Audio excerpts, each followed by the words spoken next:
Chanda cha President Paul Mashatile abangotota ufamuromo ngamambiwa amwimiliri wa shango la US pano Africa Tshivenda wa Ruben Bridget heba pomoka urino shango lo rengisera sithabane shango la Russia. Minister wa zwa mdagasi bo Khosiya Ntsura Mukhupa bo diba dzandzuzanyo za udo khwinisa nyisedzo ya mdagasi. Mugudisi wa team ya netball Crinums bo Mathamuswahle vari botakadzwa nga kutambere kwa timu yabo khaveki ya uthoma kha ligi ya Telkom.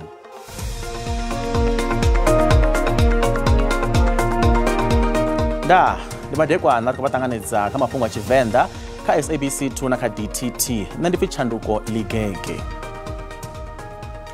Chanda cha President Paul Mashatile abangotota uvamuromo ngamambiwa amumiliri wa shango la US pano Africa Tshivenda bo Ruben Bridget heba pomoka uri lino shango lo rengisera sithabane shango la Russia bo Mashatile ndi bone mrangaphanḓa wa komiti ya dziminister yosidzanaho na zwa u dzhenelela ha lino shango kha zwa khothe ya dzitshaka ya vhutshinyi ICC. Iyo komiti yo vha i tshi khou lavhelelwa u ḓo vha na mutangano ino vhege fhedzi wo fhiriselwa kha vhege i ḓaho. Vho Mashatile vho swiela tshanḓa tsha president ngavho u bva Colombia vho Francia Marquez kha madalo a tshiofisi fhungo lulwane kha mutangano uyo lo vha ḽa tshumisano na mulalo vhukati ha mashango ya mavhili. Chanda cha President Paul Mashatile o ḓo swiela madalo a tshiofisi a chanda cha president wa la Colombia lo thoma. O ḓo dovha vha na ḽiṅwe fhungo ḽe ḽa sia lino shango ḽi milomoni ya vhathu. Izwi ndi nga murahu musi ho vha na mavharivhari a uri lino shango ḽo rengisela zwithavhani shango la Russia. Zwa zwino ho thoma ṱhoḓisiso u vhona arali mavharivhari ayo a na ngoho khao. Musi vha tshi vhudziswa nga fhungo iḽi na nga komiti ya dziminister ine ya khou lavhelesana na fhungo la ḽiṅwalo ḽa fara president wa la Russia Vladimir Putin ḽa khothe zwa vhutshinyi ya dzitshaka, Vho Mashatile vho amba izwi. Let's focus on this good initiative. Some of the things are going to be addressed elsewhere. You know that very well. Shango la Colombia lo lwambariwa nga dzikhakhathi lwa miṅwaha minzhi zwi sia vhathu vha kotara ya milioni vho lovha. Shango iḽi lo vha ḽi kha nndwa khulu na zwigwada zwivhili zwa maravhele hune zwa zwino ḽa vha kha maitele o sima mulalo na u vhuedzedza vhudziki hune ḽino shango la Afrika Tshivenda ḽo ḓiimisela u ṋetshedza thuso khaḽo.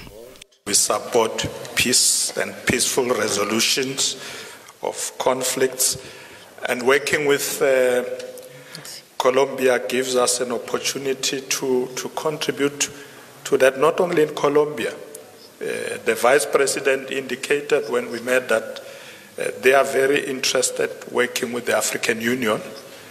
So we'll be working with them in the continent and thus be able to contribute to global peace. Zwi zwa ralo, Chanda cha President wa la Colombia vari vatama u vhona maanḓafhadzwa wa vhafumakadzi vha lino nga kha mbambadzirano vhukati ha mashango aya mavhili.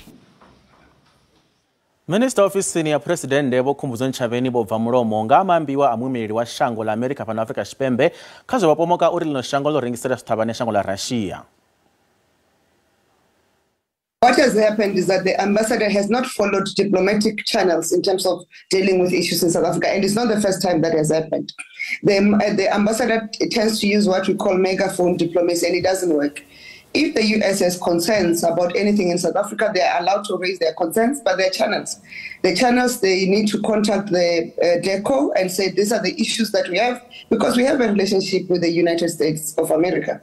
And if there are security concerns, they can interact through the liaisons, the respective security liaisons, whether it's defense or intelligence, and we can then sort the issues. So they have not done that. And what was worrying is that, if you recall, the embassy once issued a terror alert when in not only the richest square mile in the African continent, but at the period that there was a gay pride march scheduled for that time.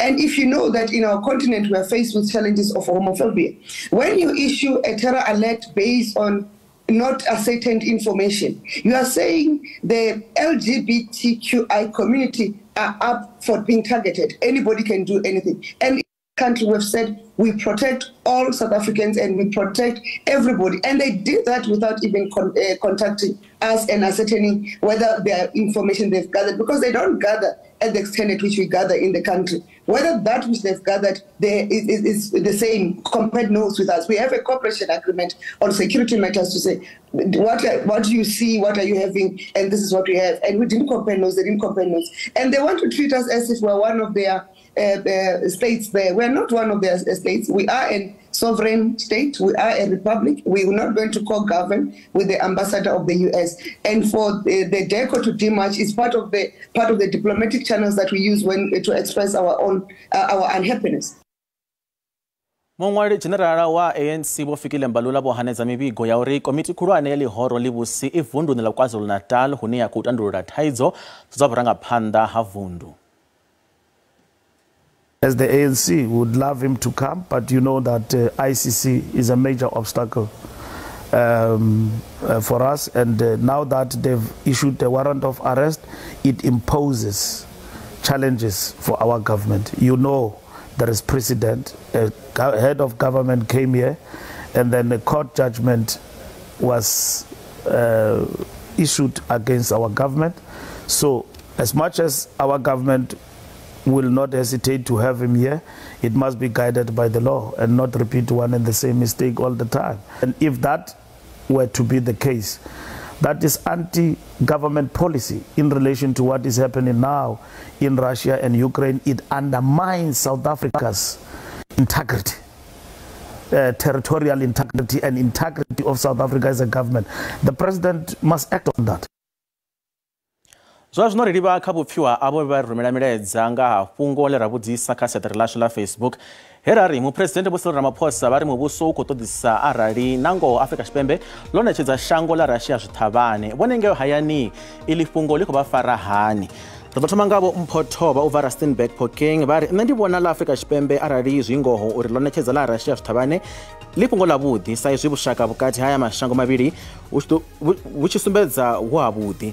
Mulalo Vakopo ubva Nzhelele Tshirenzheni arali ḽa Afrika Tshipembe ḽo zwi ita ḽi ḓo ḓivhengisa nga maṅwe mashango nahone zwi ḓo vha zwo khakhea nga maanḓa. Vhafuwi khotsi a ri naye vha ri thaidzo ya vharangaphanḓa vhashu ndi uri a vha na nḓivho na uri a vhaho fhethu huthihi nga muhumbulo. Maṋoni a songo kavhaho mutanda muthihi u fhufha a liana ndi hezwi zwine ra khou ṱangana nazwo zwa zwino. Arali nga ngoho zwo itea uri ri khakhathini sa shango na uri a si zwoṱhe zwine ra tea u zwi isa kha vhoramafhungo zwine zwiṅwe a zwi tea u vha tshiṱangani honeha arali zwi zwone zwivhaswa zwi khou ḓo ḓuresa. Mundau Shudufhadzo a ri shango ḽashu ḽi kha ḓi ḓo rengiswa nga vharangaphanḓa vha shango hu si na tshanduko kha tshumelo kha shango ḽashu. Nṋe ndi khou vhona uri heḽi hu tshe na mushumo a hu thuvha na ngoho.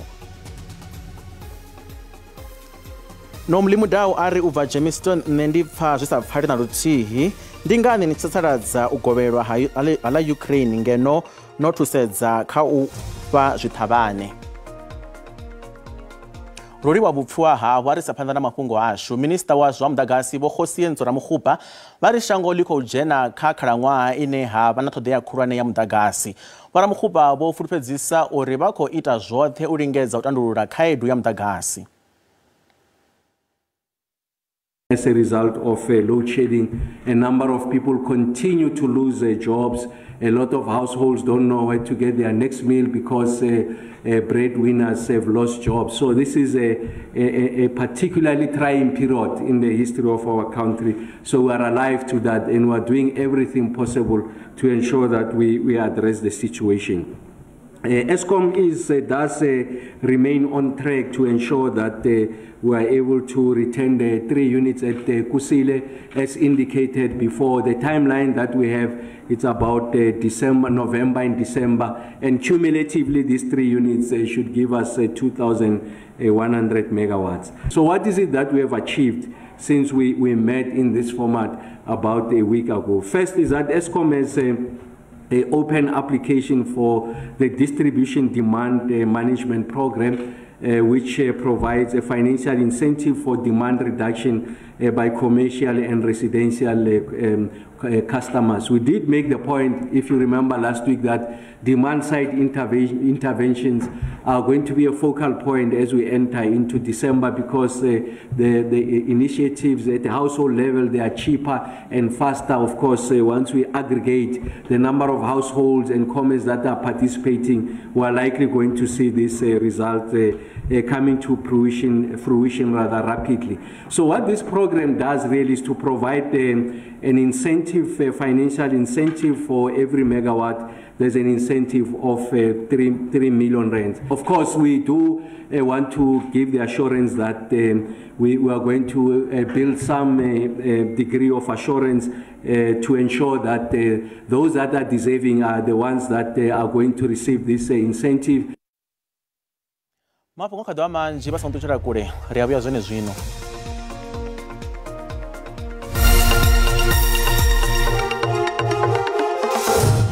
Rikodo ho batanganedza kha mafhungo a Tshivenda fana kha SABC 2 na kha DTT.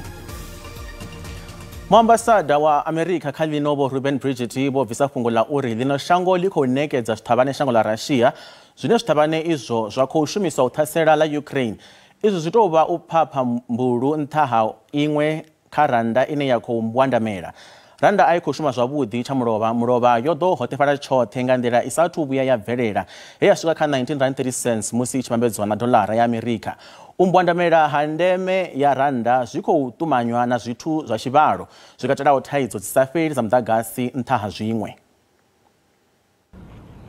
Muambasada wa United States kha linovo Ruben Bridget vho sumbedzisa uri lino shango la Afrika Tshipembe li nga kha ḓi vha ḽo ṋetshedza zwithavhane la Russia. Musakanya zwa mimaraga vho Craig Davis vha ri fhungo iḽi ḽo takusa nyofho vhukati ha vhabindudzi kha lino.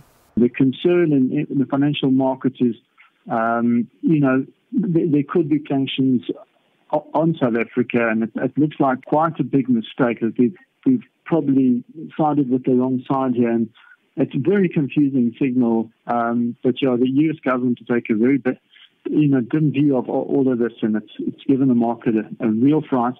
I think it's all-time lows on the rand. Randa ubva tshono ṅwaha wa thoma ai khou vhuya ya shuma zwavhuḓi. Izwo ndi u bva tshe vha Eskom vha ḓivhadza uri ḽino shango ḽi ḓo dzhena kha luṱo lwa vhuṱanu na vhuthihi ha u dzimiwa muḓagasi nga vhupo. Randa yo mbo ḓi mbwandamela ya vho tsela fhasi ha 18 randa tshi vhambedzwa na dolara ya America. Zwi tevhela thaidzo dzo takuwaho malugana na President Vho Cyril Ramaphosa kha fhungo ḽa nga bulasi yavho ya Phalaphala. Fhedziha zwi vhonala u tshi nga hu kha ḓi vha na zwiṅwe zwiitisi zwi sa shela mulenzhe kha tshiimo itshi tshine tshi si takadze tsha randa. Unfortunately, the bulk of it is local, and you can see that if you look at the rand's performance against the dollar compared to our peers in the emerging market world, how they have done against the dollar. I think the second worst, after the rand, is down only about 1%, for the period that you've mentioned, and so the last sort of a week or so, versus our 3+%, over the same period. So a lot of the factors, unfortunately, are localized, and they range from load shedding to the prospects of interest rates to inflation, politics, you name it. It's all sort of converging and all conspiring to undermine the rand at this point in time. Vho Davis vho ita no ṱumanya mbumbure ha randa uho kha ṱhoḓea ya diesel sa vhunga u tshi ṱoḓea diesel nnzhi vhukuma u bvumisa dzi generator uri muḓagasi u kone u shuma. We're having to buy much more diesel than we normally would have to, and the fact that we're having to import all that diesel is weakening the rand. That's obviously going back to the Eskom situation. So that's a concern. I think foreign investors have seen quite a few of the local, the retailers and so on coming out with, poor results on the back of the fact that, they haven't been able to find a way around this load shedding. So I think the overseas markets are negative on the rand, and I also think it's the cost of bringing in huge amounts of diesel to keep the generators going. Muluvusi wa Reserve Bank vho Lisitsha Kganyago vho ṋekedza tsivhudzo yo khwaṱhaho kha vhorapolitiki kha nyito dzine dza nga engedza Thomas u ḓura kha tshiimo itsho tsha u hoṱefhala ha randa. If we are to have a stable currency, which is what we would desire, instead of the volatile one that we have, we are going to have to understand that the rand is as much impacted by global factors and as much as by what we are doing here. And the things that where we would go, and we would sometimes, our political leaders making statements that fuels the uncertainty and add to the volatility do not help. Huna nyofho dza uri ḽino shango ḽi nga kundela u swikela tshipikwa tsha masheleni ane ḽa tea u sala naho nga murahu mugaganyagwama kha uno ṅwaha wa mbalelano nga nṱhani ha u wana mbuyelo i re fhasi. Uvela phanḓa na fhungo ḽeneḽi ḽa randa ine ya khou ralo una na umbwandamela zwa zwino ri livha kha muḓivhi wa zwa masheleni vhane vha bva femeni ya Aluwani Capital Partners vho Patrick Matidi. Vho Matidi ḽo kovhela khou vha ṱanganedza kha mafhungo a Tshivenda fhano kha SABC 2. A ri thoma nga ḽi ḽa randa uri tshiimo tsha randa a tshi takadzi na luthihi a tshi fushi zwi a pfisa mbilu u vhavha ngauri randa yo vhuya ya vha iṅwe ya dzitshelede dza khwinesa nga maanḓa dzhangoni ḽa Afrika.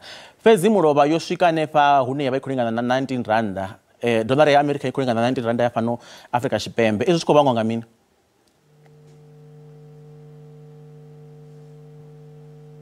Vho Matidi? Vho Matidi vha khou mpfa? Ri tonga Hello, ndiko vha fa marona phosho bada ndiko pa muhashe vhana khou amba. Pfarelo kha zwenezwo avha ri ndi dovholose mbudziso ye ndavha ndo vha vhusa mathumoni uri tshiimo tsha randa a tshi fushi na luthihi zwi khou vhangwa nga mini? Nda muhashe ndi livhuwe tshipiḓa tshe vha mpha tshone. Wana randa i tshi khou lemedzwa zwinzhi zwi amba zwori rine vhadzulapo vha fhano ri ḓo wana ri khou balelwa nga maanḓa nga sekori zwa vhutshilo zwine mavhengeleni na vhane vha vha na zwikolodo zwi ḓo vha lemela ngori zwino arali maanḓa a tshelede owa zwi amba zwori hu ḓo nyagea tshelede nga vhunzhi uri muthu a kone u sa phanḓa na vhutshilo nga nḓila ya vho ḓowela ngayo. So ngo zwi to amba zwori na vhuleme vhune a kha ḓo ḓivha kha vhathu na vhoramabindu. Thaidzo ya muḓagasi fhano Afrika Tshipembe ndi zwiṅwe zwa zwithu zwine zwa khou vhanga uri randa yashu i si tshavha na maanḓa. Ende zwi tonga thandululo ya heyi thaidzo i kha ḓi ḓo dzhia tshifhinga. Vhone vha tshi tou sedza vha vhona ungari uri zwithu zwi vhilele ngonani hu ḓo tea ita uri hu itee mini? Ngo a thi khou tou vha pfa zwavhuḓi mara ndi ḓo lingedza u fhindula. U sa vha hone ha muḓagasi zwi amba zwori nga maanḓa vha vhoramabindu mabindu avho a thithisea a vha koni u puḽana vha dzudzanya zwavhuḓi. Zwa dovha futhi na riṋe vhadzulapo a ri koni u isa phanḓa na matshilo ashu ngori a ri ḓivhi zwori u sa vha muḓagasi ḓo vha hone lini lwa tshifhinga tshingafhani. Ra ri ḓi lavhelela uri ṱhamusi minista muswa wa muḓagasi vha ḓo vha na maano a khwine ane ṱhamusi a nga ri fhirisa ha vha na nḓivho uri na zwo rali ri itisa hani. Fhedzi u swika sa zwino so a ro tou vha na phindulo dzine dza nyanyula ndi ngazwo na kha randa zwo ḓo swika zwi zwa elemela ngori u sa vha hone muḓagasi zwi kwama roṱhe. Vho Matidi ro livhuwa tshifhinga tshavho a vha madekwana avhuḓi.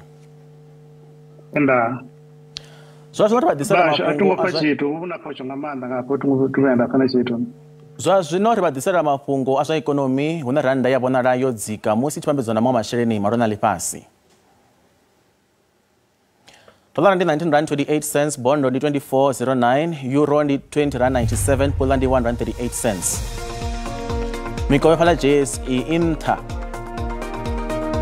Kha zwibveledzwa musuku ndi $2,131, platinum ndi $1,084, oil i songo kunakiswaho ndi $75.72 nga fagi.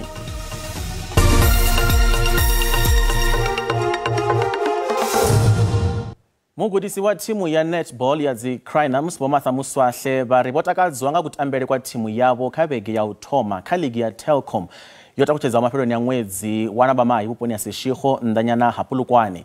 Thimu i bva vunḓuni ḽa Free State yo fhenya kha mitambo miraru yayo yoṱhe zwine zwa ita uri i wele kha thimu tharu dza khethekano ya u thoma dza thukundiwaho dziṅwe dzingaho iyi thimu ndi Golden Fireballs na Southern Stings. Thimu ya dzi Crinums ino ḓivha dziṅwena dza ligi luraru lwoṱhe hune yo pika u thuba vhugwena lwa vhuṋa. Thimu iyi yo kunda dzi Jaguars dzine dzo no thuba vhugwena ha ligi luṱanu lwoṱhe ya kunda dzi Northwest Flames na dzi Kingdom Stars kha mitambo ya luṱa lwa thoma fhaḽa Seshego vhege mbili dzo fhiraho.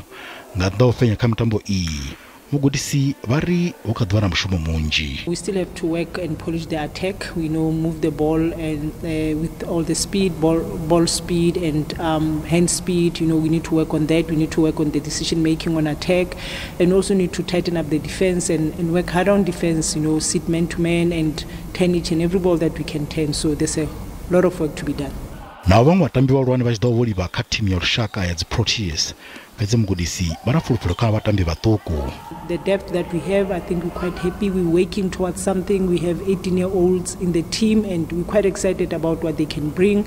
So yeah, we will miss the Protea players, but they are gone now and we're working very hard, and this gives us also the opportunity to focus on things that we're not able to focus on when they are around. Mugudisi wapika uthuba zwiphuga zwisiwo fasi zwiraru kha ino khalaṅwaha. I have 3 projects as a coach, and I'm definitely aiming to take 3 gold medals. So a gold medal for TNL, a gold medal for USA, and also a gold medal for the SPA Championships. So definitely 3 gold medals out of 3 projects. Ligi ya netball ya Telkom idoro wafuta kucheza ngalambili la Fulwana vala doroboni ya Pretoria. Ana musi Mafhungo agumane pa madekwana abe abudi mucho ukotebera. Nda.